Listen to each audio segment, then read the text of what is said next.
बीड जळगाव जिल्ह्यातील मुक्ताईनगर येथून आलेल्या संत मुक्ताईच्या पालखीचे आज बीड नगरीत आगमन झाले। विशेष म्हणजे सर्वात लांबचा प्रवास करून येणारी ही पालखी आहे। याशिवाय मुक्ताईच्या पालखीत मोठ्या संख्येने महिला वारकऱ्यांचा सहभाग असतो। बीडमधील आजोबा गोविंद पंत यांचे दर्शन घेऊन ही पालखी गोविंद पंत यांच्या पालखीसह पंढरपूरकडे प्रस्थान ठेवते। 2 दिवसांचा मुक्काम केल्यानंतर ही पालखी पंढरपूरला रवाना होणार आहे। मुक्ताईनगर येथून पंढरीच्या वाटेवर विठुरायाच्या दर्शनासाठी निघालेली संत मुक्ताई पालखी गोदावरी स्नान करून बीड जिल्ह्यात दाखल झाली। बीड जिल्ह्याच्या सीमेवर गेवराईकरांनी या पालखीचे स्वागत उत्साहात केले।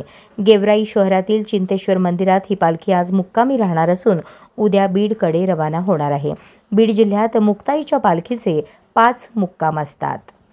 पुंडलिक वरदा हरी विठ्ठल श्री ज्ञानदेव तुकाराम आदि शक्ती मुक्ताबाई की जय। श्री संत मुक्ताबाईंचा पालखी सोहळा 2025 आषाढी वारीमध्ये आज जालना जिल्ह्याचा पूर्ण प्रवास पूर्ण करून आपण बीड जिल्ह्यामध्ये प्रवेश करणार आहोत। स्थानिक शहागड ग्रामस्थ मंडळी, इथले सगळे तरुण मंडळी दरवर्षी आईसाहेबांना या गोदावरी मैयाचं स्नान होते।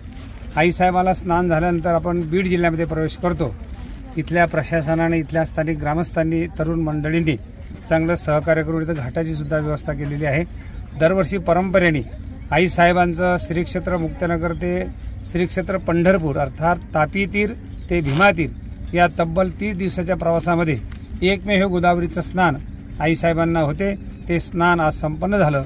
आपण मुक्ताई सोहळ्याच्या तर्फे इथल्या सगळ्या तरुण मंडळींना, शहागडवासियांना, ग्रामस्थांना धन्यवाद देऊ आणि पुढे सुद्धा ही परंपरा ग्रामस्थांनी आपल्या हाती घ्यावी आणि त्यांच्या सन्मानामध्ये हा स्नानाचा कार्यक्रम पुढे सुद्धा अविरतपणे अखंड व्हावा अशी त्यांच्याकडून अभिलाषा करू।